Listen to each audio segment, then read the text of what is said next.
Hey, what's up? It's your boy TeflonJohn coming to you courtesy of the I Am TeflonJohn brand and the Infinite Media brand. Today, I want to talk to you guys about daring to be different. I want you to dare to be different. And I want to really talk about integrity, right? When you have integrity, when you're trying to do the right thing, you're not going to be favored by a lot of people. You may find yourself being the minority, being the only person in the group, being the only person around, being the only person that's loyal. And you may start to question, should I continue to operate under integrity? And the answer is yes. Do not let what people do not let what the masses do around you affect the decisions that you make. If you want to be a good person, choose to be a good person.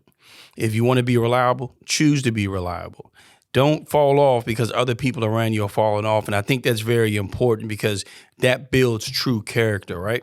Adversity reveals character. It builds it, but it reveals character.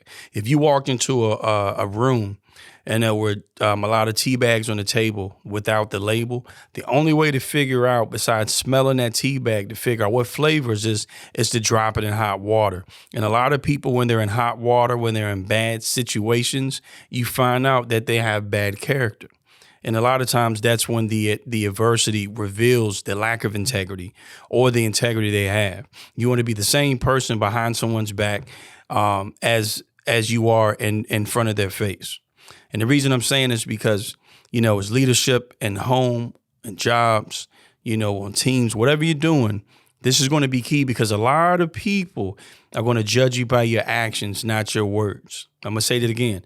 A lot of people are going to judge you by your actions and not your words because this is where they can see if you're real or not. So I wanted to do that video, talk to you guys about don't be afraid to be different. Have integrity.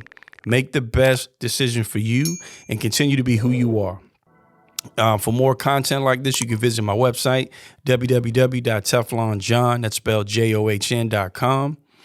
And as I always say, one love, be blessed.